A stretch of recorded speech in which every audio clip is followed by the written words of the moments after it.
em nome do Pai, do Filho e do Espírito Santo. Amém.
Até que faça triunfar o juízo, e no seu nome os gentios esperarão. Amém? Glória a Deus! Glória a Deus! Pode sentar, dando glória a Deus. Glória a Deus. Eu confesso que ainda estou tentando me acostumar a pregar rodeado de pregadores, homens de Deus, mulheres de Deus, que têm sido usados por Deus neste altar. Eu estou tentando me encaixar, me acostumar quando vocês olham para mim, mas Deus é fiel. Eu vou orar ao Senhor para Ele ter um pouquinho de misericórdia de mim. Amém?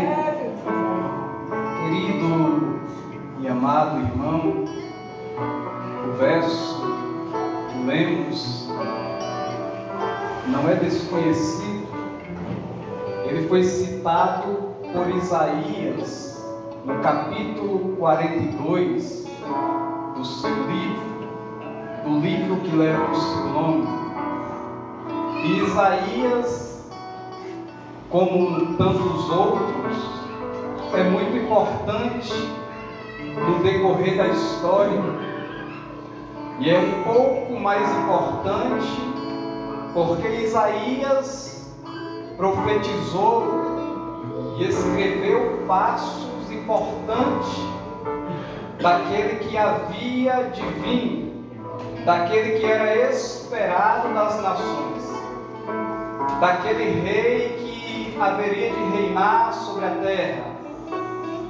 Isaías dá passo a passo da sua trajetória, passo a passo do seu ministério. Isaías traz a profundidade do que havia de acontecer. E quem lia e conhecia os escritos do profeta Isaías tinha uma esperança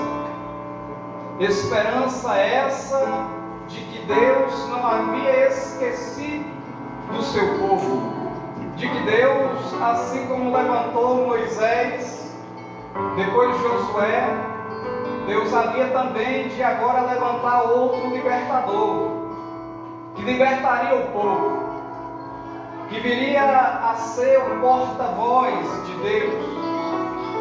E os anos se passam, e nada daquilo que Isaías profetizou até então se cumpriu.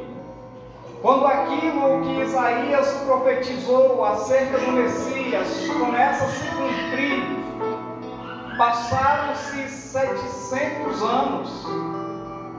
E 700 anos depois, quando Jesus manifesta, quando Jesus inicia o seu ministério, ele começa a dar importância àquilo que Isaías havia profetizado. E raramente na Bíblia Sagrada nós vamos ver alguém dizer: e isso para que se cumprisse o que fora dito pelo profeta Isaías. Os escritos de Isaías não foi esquecido na história. Quando Cristo chegou e começou a manifestar a glória e a graça de Deus, ele fazia questão de dizer para que se cumpra o que foi dito pelo profeta Isaías. E Isaías tem essa importância nos escritos sagrados, porque Isaías profetizou em um período de escassez.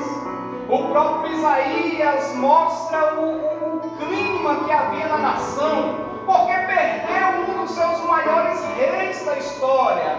E ele começa os escritos dizendo: no ano em que morreu o rei Uzias, eu vi o Senhor assentado em um alto e sublime trono.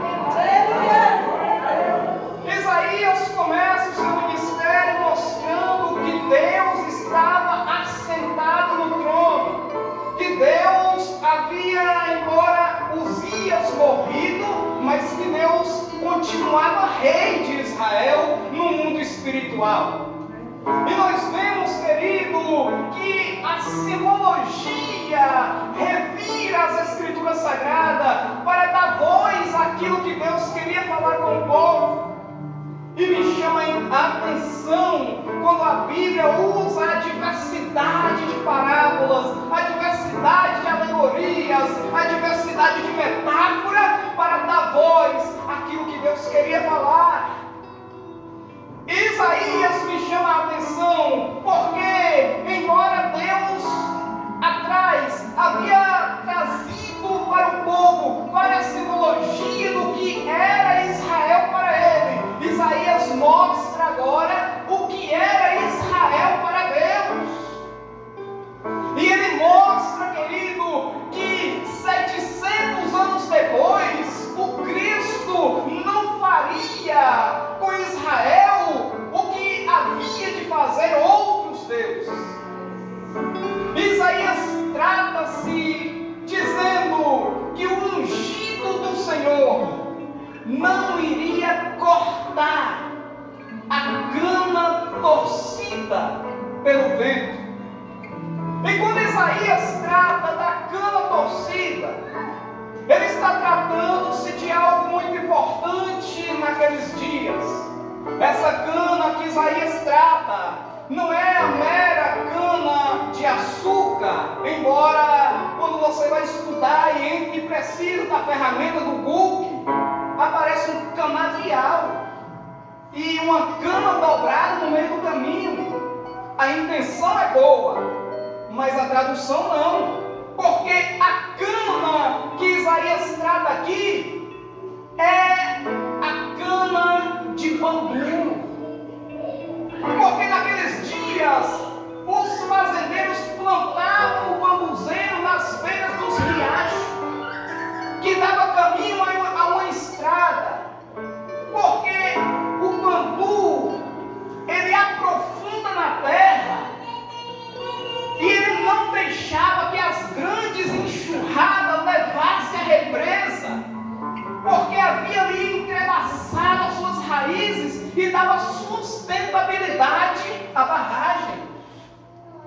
E nós vemos, querido, que a importância do bambu era tão grande naqueles dias e até os nossos, porque o bambu, quando ele era plantado ali, ele não ficava sozinho. O bambu, ele crescia no meio de uma grande torceira. Você nunca vai ver um bambu solitário. Você nunca vai ver um bambu somente uma vara no meio da fazenda. Você vai sempre ver uma dimensão de bambus ao seu redor. E nós vemos a importância dessa planta, porque Isaías mostra que Israel não é qualquer planta. O bambu traz consigo várias importâncias. E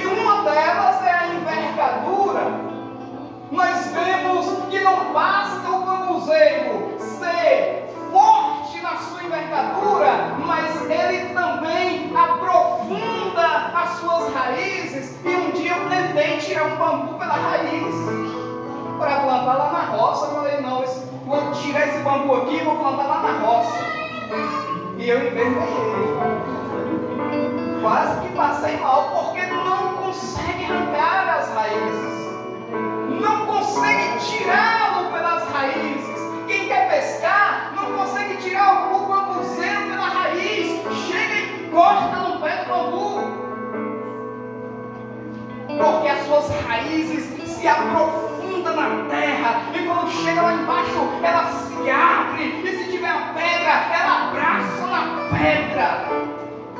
E quem quiser arrancar pela raiz não consegue.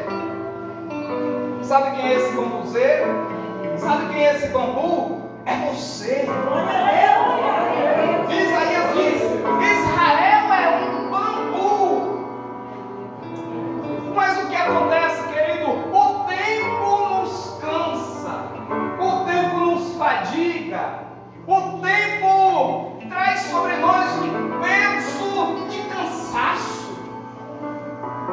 E como o bambu era resistente à encurvadura, bora se dizer que em Israel o vento não era como um ventinho que passa aqui de vez em quando, que arranca telhado de atacadão, que arranca árvore.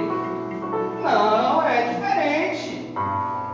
O vento em Israel fez Jesus trazer uma parábola dizendo: aquele que não edificar a sua casa sobre fundamento, quando vir o temporal, pode ter certeza que essa casa vai tombar. É Jesus falando a gravidade dos ventos que dava naquelas regiões, de maneira que certo dia, quando os discípulos entraram no bar, bora se dizer que homens que já tinham visto de tudo pasmaram, porque a Bíblia diz que veio um temporal e um vento forte, que o barco era varrido pelas ondas. Estou dizendo de vento. Então em Israel, quando dava-se um vento, que o vento encontrava o bambuzeiro, pode se preparar para envergar. Bora se preparar, bambu, porque você vai ter que dar um beijinho no chão. Assolava, o vento vinha soprando, soprando, soprando, e o bambuzeiro ia envergando, envergando, envergando, envergando até o chão. Mas quando o vento passava, o bambuzeiro levantava.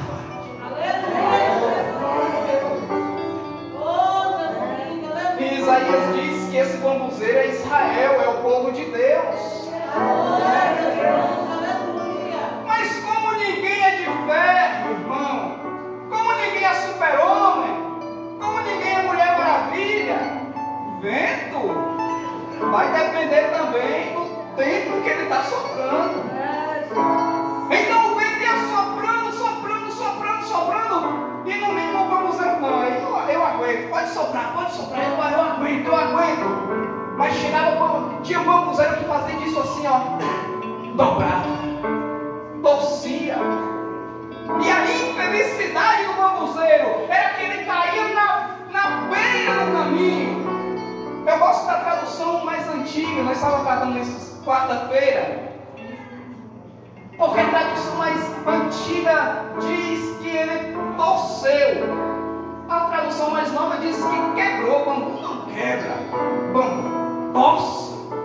É por isso que eu gosto da tradução mais antiga, porque a tradução mais antiga diz que o bambu torceu. E o bambu torcia e atravessava na beira do caminho, no meio do caminho. Aí a tradução diz uma cana trilhada pelo vento. Foi a cana que torceu e atravessou na estrada. E o que acontecia? E o que acontece?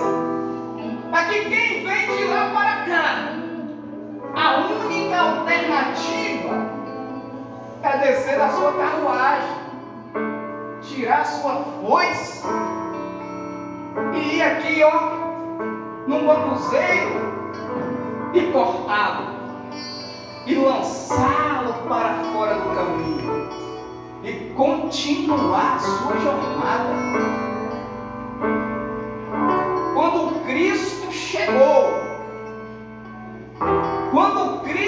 chegou, ele encontrou Israel torcido na beira do caminho. E o que o rei com a sua carruagem, a sua comitiva faria? Descia da carruagem e cortava o bambu. Mas o Deus que conhece você, que sabe da sua história, o Deus que te plantou, que te regou, que cuidou de você, que te adubou, que te deu crescimento, o Deus que fez você ser resistente, o Deus que fez você criar nós de resistência, igual o bambu, olhou do céu e disse: Isaías, escreve aí, porque o Cristo vai fazer cumprir isso. Escreve aí, Isaías, que quando eu ver Israel torcido pelo vento, caindo na beira da estrada, escreve aí que eu não cortarei a cana torcida pelo vento. Ele não está preocupado em cortar ninguém. Ele vai levantar, vai atar a ferida e você vai continuar crescendo em unidade. 700 anos depois, Jesus disse: fica tranquilo, porque como disse Isaías, eu não cortarei a cana torcida pelo vento. É o Deus que te conhece, é o Deus que te conhece, e Ele está preocupado em levantar você. Ele não vai deixar ninguém encerrar a sua trajetória. Ele não vai deixar ninguém pôr um ponto final na sua história. Ele não vai cortar. E o que acontece? Se Jesus falou, está falado. Se foi Jesus que disse, e Ele disse isso para que se cumpra o que foi dito pelo profeta Isaías. Mas Ele não para por aí. Quando Ele termina essa simbologia, segue-se outra. E qual é a outra? Ele disse: e eu também não apagarei o pavio que fumega. Como estava Israel, sempre comparado a uma lamparina essa, abastecida com azeite. Não bastando isso, a lamparina recebia um pavio centralizado no meio dela. E o pavio era responsável por transformar o azeite em fogo para iluminar a casa do rei. Tinha que estar aceso para iluminar a casa do rei. Mas Isaías nos dá o estado que estava Israel, como uma lamparina, não acesa, mas ele diz que fumega.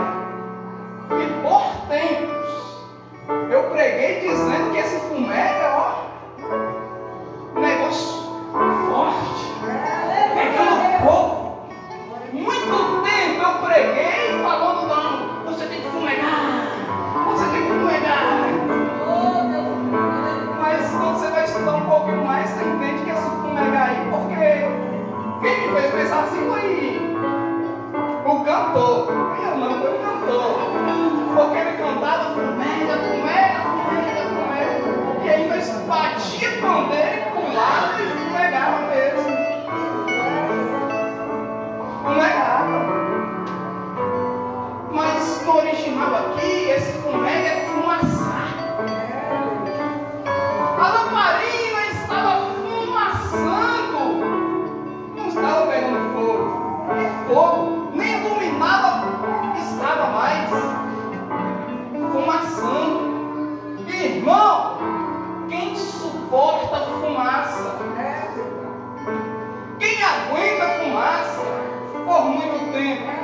entendo. Mas de repente, nós queremos que a fumaça saia.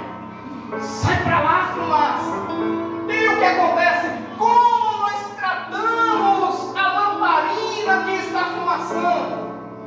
Está fumaçando, está incomodando. Nós perdemos a paciência porque a fumaça terminou de estragar a roupa que estava no varal. A fumaça entrou dentro de casa e o que acontece? Nós abrimos as portas e as janelas para a fumaça ir embora. E quando ela não sai, nós ligamos o ventilador para empurrar para fora. Era Israel. Israel estava em um estado que ninguém conseguia suportar. Era Israel fumaçando. Israel estava com uma lâmpada. Quando está no estado de queimar, ela começa a piscar. E o que acontece se uma lâmpada dessa começa a piscar? Começa a incomodar. Começa a tirar a atenção. E qual é a nossa atitude? Nós vamos direto no interruptor e desligamos de vez. Acabou. Está encerrado, está resolvido o problema. Israel estava assim. Mas o Deus de misericórdia, novamente, olhou do céu e disse: Isaías, escreve aí. E diz que mesmo fumaçando, mesmo tirando o incômodo, mesmo ninguém conseguindo ficar perto, fica tranquilo, porque eu não apagarei 100%. Eu não apagarei o pavio que está fumaçando. Por que, meu querido? O estado de fumaça foi porque o azeite desceu. O azeite desceu de tal modo que o pavio não conseguia alcançar a gotinha que ficou no fundo da lamparina. E quem não passa, irmão, pelo tempo de esgotamento? Ah, não, eu oro. Ah, eu jejum. Não, comigo não. Isso não. Ei, abre a boca. Tira o mano. É assim. Não, comigo não. Eu oro aqui ao meu joelho. E não brinca não que eu te coloco no joelho também. Israel, fumaçando, esgotado, incomodando, porque a fumaça incomoda. Mas Deus disse: Isaías, escreve aí, que quando o meu ungido chegar, fica tranquilo, porque ele não apagará o pavio que fumega.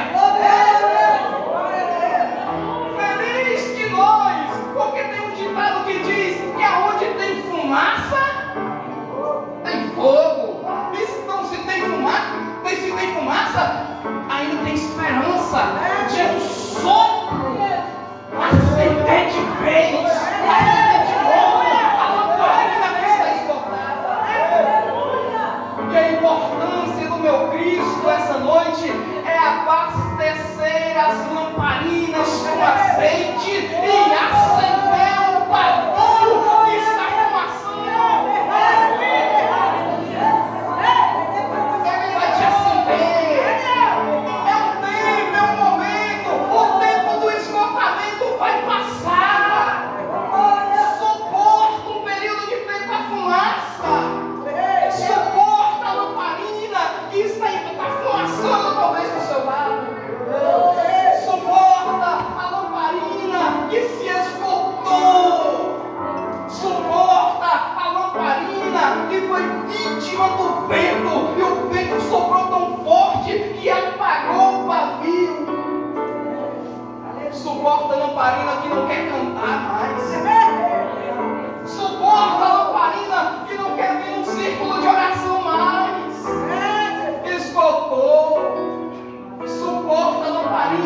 chega.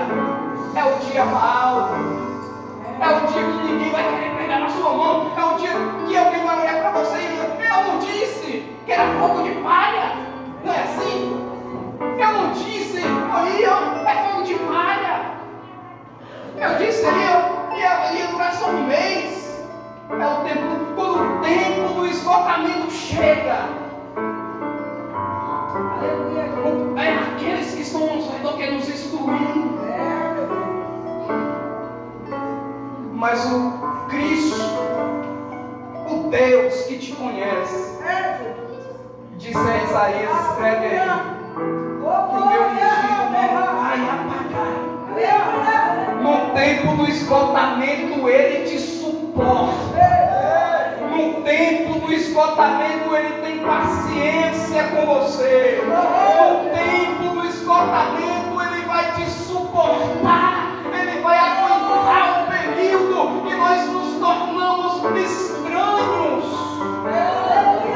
Mas no tempo do esgotamento, quando o ungido do Senhor estiver disposto, ele vai nos abastecer com azeite, pois foi ele mesmo que disse: não se acende uma lamparina para ser colocada debaixo de um cesto, mas se acende uma lamparina para colocá-la no velador, para iluminar todos que estão na casa.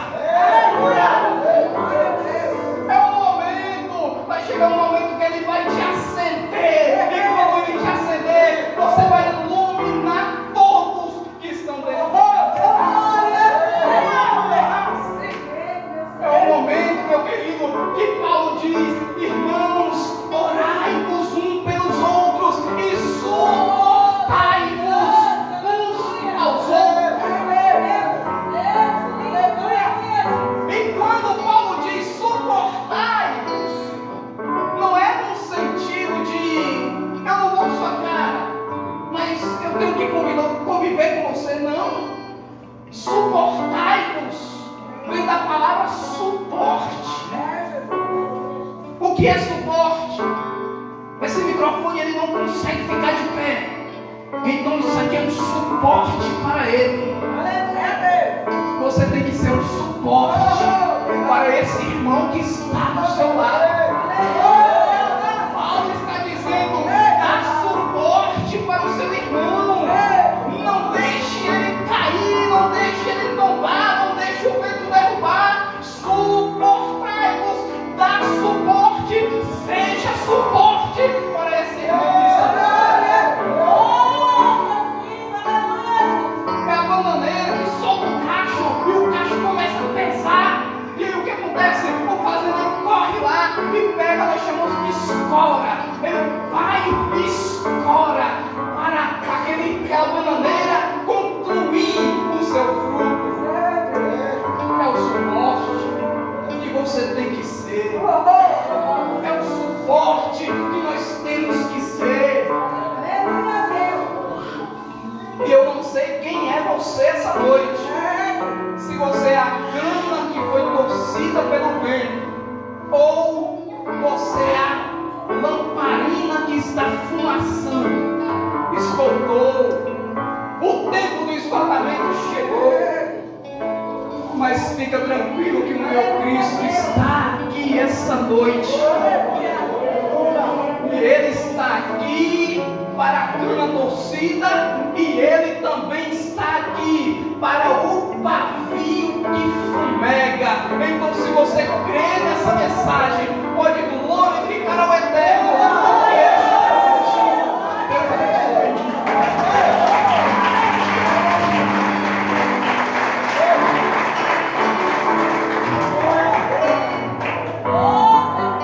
Quem pode dizer amém ali? Recebe, diga amém. Ainda há esperança para você, amém? Glória a Deus, Deus é contigo.